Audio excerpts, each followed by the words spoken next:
Okay, ladies, so let's make this chong. So I've got just a regular bowl here.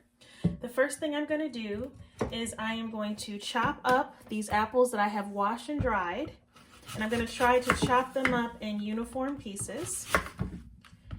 Okay, so all my two apples are chopped up. You guys know me, I try to have a no-waste kitchen, so here's some leftover apples that I chopped up at another time for something else.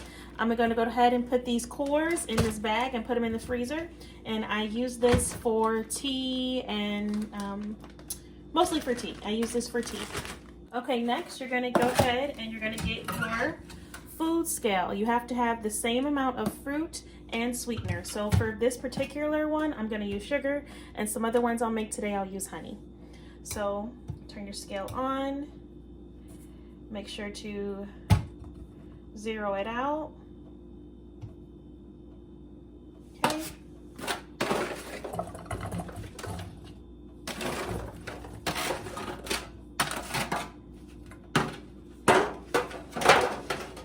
$3.58, so that's how much sweetener I need.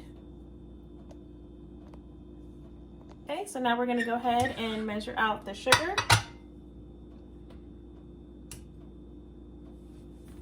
Zero it out, and make sure you zero out your scale. I want your measurements to not be equal.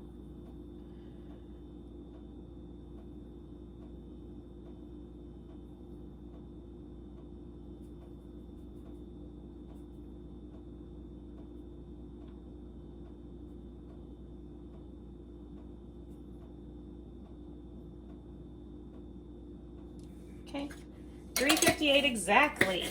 Okay, so now you're going to take half or a little bit of the sugar or whatever sweetener and mix it with your apples and stir that up. Just give it a quick toss. Then you're going to get your mason jar and you're just going to start doing parts, just layering sugar, apples, sugar, apples, or whatever fruit you're using. I am making a mess. Sugar and apples. And I'm going to keep doing this, but the key here is you want to make sure you have a thick layer of sweetener on the top to weigh it down and to also make sure you don't get any mold.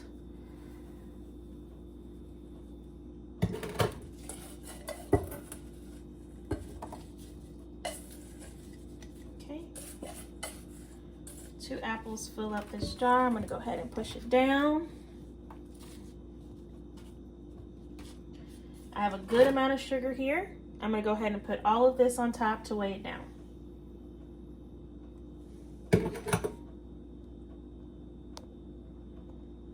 Okay, next I've got a paper towel that I dipped in some vinegar, and I'm going to wipe the rim here of my mason jar to make sure that there's no sugar here on the rim so it's not messy. And then I'm going to go ahead and put this in my fridge for about a week. My chong usually takes about a week or so, but you're going to see all of the sugar dissolve, and these apples will be great for syrup, for smoothies. You can put it in smoothies, you can put it in different desserts, but of course you guys know I'm a tea drinker, so I normally use mine for tea, but you can use it for anything you want when you want that little bit of fruit and sweetness.